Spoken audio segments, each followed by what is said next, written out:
So hello friends, मेरा नाम है ऋषभ भंडोरिया। और जैसे कि मैंने आपसे वादा किया था कि मैं जनरेटिव एआई इंजीनियर का कोर्स लेके आने वाला हूँ।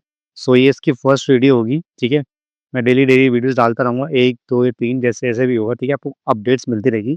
सो फर्स्ट की हमारा जो टॉपिक होगा जनरेटिव एआई, जो हम कोर्स स्टार्ट करने वाले हैं। सबसे पहले उसके बारे में जानते हैं कि वो चीज़ क्या है, क्यों यूज़ करना है उसको, ठीक है।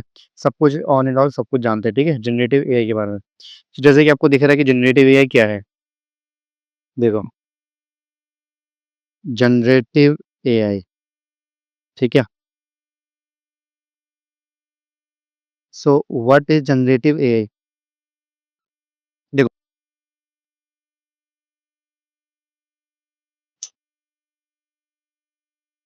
जनरेटिव एआई एक ऐसी जनरेटिव एआई एक ऐसा फील्ड है।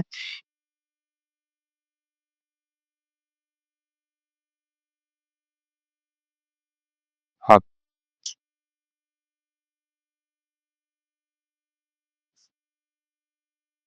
ठीक है, स्टार्ट करते हैं।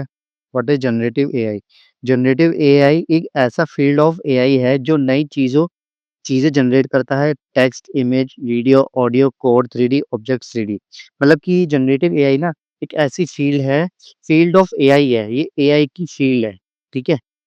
जनरेटिव एआई मतलब कि ये एआई के अंदर आता है जनरेटिव एआई, ठीक है। उसके अंदर फिर और भी कई सारे आता है कि जैसे कि एजेंट्स एआई, ठीक है।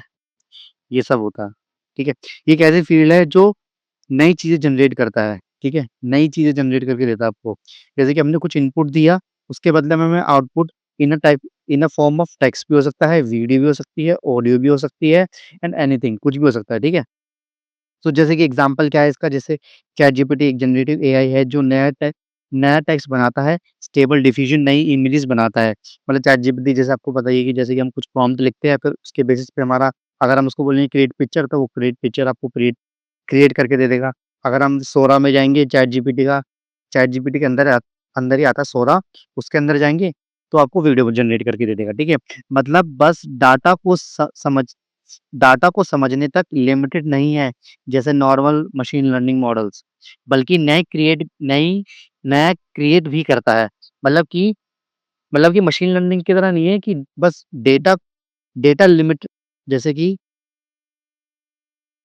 हाँ, मशीन लर्निंग की तरह नहीं है कि डेटा को समझने तक ही लिमिटेड है, नहीं, ये उसको समझ के न्यू न्यू डेटा क्रिएट करता है, ठीक है? कुछ नया जनरेट करके देता है, तो वो है जनरेटिव एआई, ठीक है? ये होता है। उसके बाद जनरेटिव एआई क्यों? ठीक है? सो जनरेटिव एआई का डिमांड क्यों है? क्रिएटिव कंटेंट ऑटोमेट करने के लिए, एड, कॉपी, डिज़ाइन, वीडियो, जैसे आपको पता है कंटेंट क्रिएटर आजकल आज एआई वीडियोज़ का यूज़ कर रहे हैं, ठीक है? प्रोडक्टिविटी बूस्ट के लिए चैट जीपीटी अपना काम को ईज़ी करने के लिए, ठीक है? बहुत सी कंपनियाँ आजकल चैट जीपीटी का यूज़ कर रही है। आई थिंक 37% तक अभी तक कई कंपनियों चैट जीपीटी की मदद से 37% कंपनियों को कई मद मदद मिली है, ठीक है? So personalisation, custom learning, health care, reports, कई सारी फ़ील्ड्स में एआई घुस चुका है। जैसे कि हम जानते हैं कि हर फ़ील्ड में वो अपनी एक अलग ही लेवल बना चुका है भाई एआई, ठीक है? आर-एन-डी, ड्रग अ, डिस्कवरी, मॉलिक्यूल डिज़ाइन, सबसे बड़ी बात इनोवेशन और कॉस्ट सेविंग, सबसे बड़ी बात कि ये एक बहुत लाइक इनोवेटिव चीज़ है और कॉस्ट सेविंग, इसमें कोई पैसा नहीं लगता। बस अगर किसी इंसान को अच्छे से आता होगा ना, तो आराम से बढ़िया तरीके से अपना एआई मॉडल बना सकता है, जनरेटिव एआई मॉडल बना सकता है। उसको ट्रेन करके अपनी एक स्पेसिफिक अ, पर्टिकुलर एक चीज़ में डाल सकता है, ठीक है? ये होता है जनरेटिव एआई। ठीक है? उसके बाद क्या आता है, where is generative AI use? Generative AI का कहाँ यूज़ हो रहा है? जैसे कि एजुकेशन में हो रहा है, पर्सनलाइज़्ड ट्यूटर्स, जैसे कि आजकल देख रहे हो कि रोबोट्स भी आजकल पढ़ाने लग गए हैं। मतलब मुझे ऐसा लगता है ये इन फ्यूचर आने वाले टाइम में भी ट्यूटर्स की भी जॉब खाने वाली है, क्योंकि रोबोट्स पढ़ाएँगे, वो उनसे ज़्यादा एफ़िशिएंट तरीके से पढ़ा सकेंगे, ठीक है? हेल्थ केयर में डॉक्टर से ज़्यादा, अगर अगर सर्जरी की बात की जाए तो डॉक्टर से ज़्यादा अ, अ, आराम से सर्जरी की जाए ना, तो वो अगर उसके अंदर एआई डाल दें, रोबोट्स के अंदर, तो भाई बहुत ज़्यादा एडवांस हो जाएँगे वो, ठीक है? हेल्थ केयर में तुम्हारा हो गया एआई रिपोर्ट समराइज़ में ड्रग्स मॉलिक्यूल जनरेशन, ठीक है? एंटरटेनमेंट में तुम्हारा एआई म्यूज़िक हो गया, मूवी हो गया, स्क्रिप्ट हो गए, एआई एक्टर्स हो गए। तुम जैसे देखते हो एआई वीडियोज़ आजकल चल रही है यूट्यूब के अंदर, ठीक है?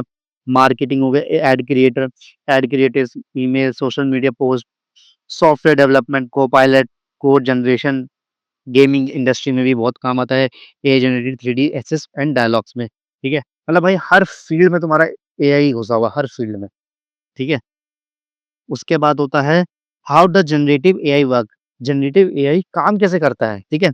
जनरेटिव एआई मॉडल को लार्ज डेटा सेट पर ट्रेन किया जाता है।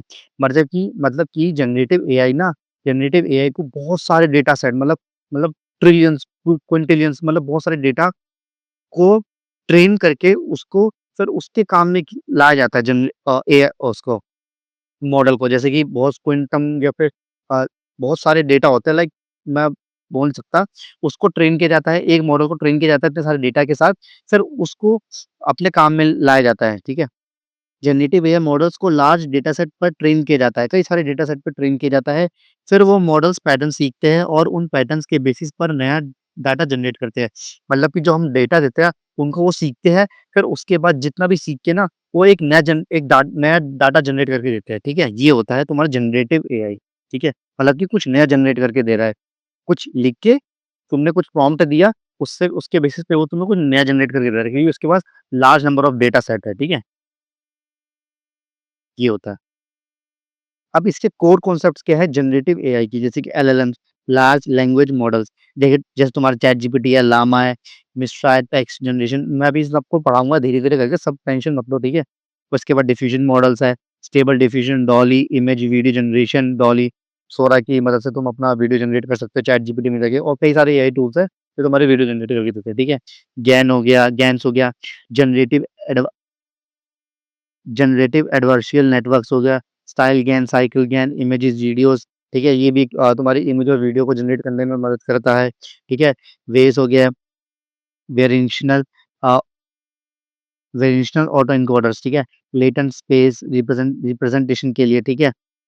मतलब कि लेटेंट स्पेस रिप्रेजेंटेशन के लिए, ठीक है? ट्रांसफॉर्मर्स अटेंशन मैकेनिज़्म यूज़ करते हैं to generate context aware outputs, ठीक है? मैं आपको सब बताऊँगा धीरे-धीरे करके, ये तो भी बहुत कम लिखा हुआ है इसके अंदर कॉन्सेप्ट, मतलब बहुत वास्ट, मतलब बहुत सारे हैं, ठीक है? ये generative AI core concepts, tension मत लो, अभी इसे मोटा-मोटा ऐसे ही पढ़ लो, ठीक है? मैं आपको धीरे-धीरे करके एक-एक हर टॉपिक का हर एक ब्रीफली समझाऊँगा, ठीक है? अब जैसे कि कोड एग्ज़ाम्पल्स अगर समझो, अगर वैसे इसकी ज़रूरत है नहीं अभी, ठीक है? ये एक text generation using hugging face transformers है। मैं आपको बाद में बताऊँगा हगिंग फेस के बारे में, सब कुछ के बारे में। अभी जो ये चीज़ है ना, अभी ये रहने दो, इसको हम बाद में करेंगे, ठीक है? वेट, ओके, चल, ठीक है? उसके बाद क्या होता है तुम्हारा एग्ज़ाम्पल प्रोजेक्ट्स, तुम्हारे जनरेटिव एआई से रिलेटेड क्या-क्या प्रोजेक्ट्स है, ठीक है? एआई चैटबॉट तुम्हारा, open AI API plus LangChain, AI image generator हो सकता है, एआई म्यूज़िक जनरेटर हो सकता है, रिज़्यूमे एनालाइज़र हो सकता है, जो कई थाउज़ेंड्स ऑफ पीपल के रिज़्यूमे आए हुए हैं। अब एक-एक इंसान तो उसे चेक करेगा नहीं, जो मोटी-मोटी चीज़, जो मेन-मेन चीज़ है, वो एआई चेक कर सकता है। फिर देन उसके बाद तुम्हारा लास्ट में एचआर या फिर तुम्हारा बॉस तुम्हारे रिज़्यूमे को चेक कर सकता है, ठीक है? जो मेन-मेन चीज़ होती है ना, जिनको जो कंपनी को चाहिए, उसके डेटा सेट पे ट्रेन करके कंपनीज़ अपना एक एआई रिज़्यूमर बना सकती है, ठीक है? रिज़्यूमे एनालाइज़र बना सकती है, ठीक है? एलएलएम्स प्लस टीमलाइट, इसमें कॉन्सेप्ट यूज़ होता है, ठीक है? पीडीएफ समराइज़र, ठीक है? कि जैसे कि भाई thousands of page of PDF है, ठीक है? अब तुम चाहते हो कि भाई मुझे 10 लाइन में समझा, 100 लाइन में समझा दे कि भाई मोटा-मोटा क्या है। तो वो क्या करेगा, पीडीएफ को स्कैन करेगा एआई मॉडल, फिर उसको स्कैन करके तुम्हें से 10-100 लाइन में जो मेन-मेन चीज़ है ना, वो तुम्हें समझा देगा। ये होता है पीडीएफ समराइज़र, मतलब बहुत सारे एआई मॉडल्स आते हैं, ठीक है? तुम्हें बस ट्रेन करना होता है अपने मॉडल को किसी एक पर्टिकुलर फ़ील्ड के अंदर, ठीक है? ये होता है। वो इस पे काम करता है LangChain प्लस एलएलएम, जो हम सब कुछ करेंगे, टेंशन मत लो, ठीक है? उसके बाद क्या आता है, कॉमन एरर्स क्या-क्या आ सकती है जनरेटिव एआई के दौरान, ठीक है?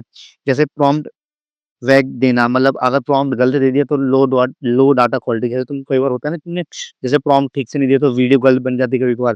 जैसे कि कुछ ग्लिचनेस आया तो ग्लिचेस आया तो कुछ भी हो सकता है। प्रॉम्प्ट परफेक्ट तरीके से देना पड़ता है, मतलब इनपुट अच्छे से दोगे तभी तुम्हें आउटपुट अच्छे से मिलेगा, ठीक है?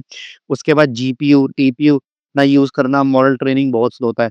मतलब कि जीपीयू ये सब तुम्हारे कंप्यूटर साइंस के अंदर ही आता है, ठीक है? आईटी के अंदर ही आता है जीपीयू, टीपीयू। अगर उसे यूज़ नहीं करोगे ना, तो तुम्हारा जो मॉडल ट्रेन होगा, जो मॉडल को ट्रेन करोगे ना, तो बहुत ज़्यादा स्लो होगा, ठीक है वो? रॉन्ग टोकनाइज़र, आउटपुट गलत फॉर्मेट में, ठीक है? Token limited access API fail हो जाता है। अगर देखो तुम्हें कुछ लिमिटेड टाइम तक एक टोकन मिले हो, ठीक है? तो अगर तुमने उसको एक्सीड कर दिया, तुमने ज़्यादा लिमिट से ज़्यादा यूज़ कर लिया, तो वो एपीआई फेल हो सकता है या तो फिर वो क्रैश हो सकता है, ठीक है? मॉडल फाइन ट्यूनिंग बिना क्लीनिंग के ओवरफिटिंग, मतलब अगर तुम्हें अपने मॉडल को बिल्कुल फाइन ट्यून मतलब अच्छी तरीके से बिल्कुल लाइक प्रॉपर तरीके से नहीं ट्यून करा ना, तो भाई ओवरफिटिंग या फिर कुछ और भी इन फ्यूचर तुम्हारे कोई उसके ऊपर डैमेज आ सकता है या फिर कुछ भी हो सकता है बेसिकली, ठीक है? ये सब चीज़ें होती है, कॉमन एरर्स है, इसका भी ध्यान रखना पड़ता है, ठीक है? जब हम मॉडल बना रहे होंगे, जब अपना प्रोजेक्ट बना रहे होंगे बेसिकली जनरेटिव एआई से रिलेटेड, तो आपको सब कुछ दिख जाएगा उसके अंदर, ठीक है? अब उसके बाद इंटरव्यू एक्सप्लेनेशन टाइप क्वेश्चंस मैं आपको बताने वाला हूँ, ठीक है? सो फर्स्टली हमारा है व्हाट इज़ जनरेटिव एआई, जो मैं आपको बताया। Generative AI is a type of AI that can create new content in form of text, image, audio, video based on pattern it learn from training data, ठीक है? How is it different from traditional AI, मतलब कि पहले how it is how is it different from traditional AI, ठीक है? Traditional AI क्या करता था? प्रेडिक्ट करता था और क्लासिफाई करता। लेकिन जनरेटिव एआई क्या करता है? क्रिएट न्यू डेटा करता है, ठीक है? What is the role of transformers in generative AI? Wait हाँ, what is the role of transformers in generative AI?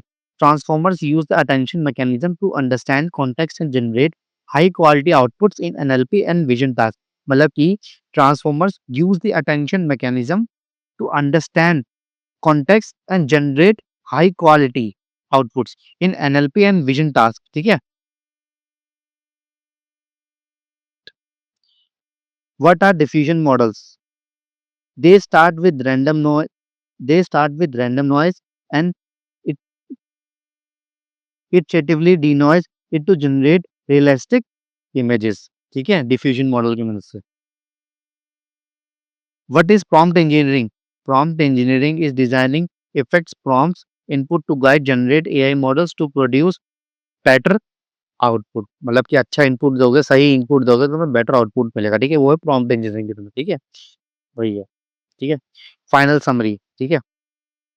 Generative AI is equals to create new things with AI, ठीक है? मतलब generative AI क्या है? AI जो content बनाता है, why creativity plus automation plus demand है, वेयर एजुकेशन में काम आता है, हेल्थ केयर में है, गेमिंग में है, मार्केटिंग में है, कोडिंग में है। कैसे? एलएलएम्स में, गेम्स में, डिफ्यूजन में, ट्रांसफॉर्मर्स में और कई सारों में, ऐसे सब ले सकते हो, ठीक है? Code, hugging face, open AI, API, ठीक है? और भी कई सारे टूल्स हैं जो मैं आपको बताऊँगा बाद में। Errors, prompt value, GPU issues, token limits, ठीक है? Interview, difference from traditional AI and transformers a, embedding diffusion, ठीक है? सो ये था हमारा फर्स्ट टॉपिक जनरेटिव एआई से। सो ये था हमारा फर्स्ट टॉपिक जनरेटिव एआई के ऊपर। सो आपका अगर कोई भी क्वेश्चन हो, कोई भी डाउट हो तो प्लीज़ मुझे कमेंट कर देना या फिर मुझे मेल कर देना। जैसे भी हो मुझे कॉन्टैक्ट कर देना, मैं आपको नेक्स्ट वीडियो में आपके उस टॉपिक को क्लियर कर दूँगा, ठीक है? सो ये फर्स्ट वीडियो जनरेटिव एआई के ऊपर। अब मैं नेक्स्ट वीडियो जो लाने वाला हूँ वो होगी पाइथन के ऊपर। सो पाइथन के अंदर सबसे पहले मैं करूँगा अ, सो नेक्स्ट वीडियो होगी हमारी पाइथन के ऊपर, ठीक है? सो नेक्स्ट वीडियो में मिलते हैं and keep watching and stay और हमेशा सीखते रहो और अपने आस-पास सिखाते रहो, ठीक है? सो बाय।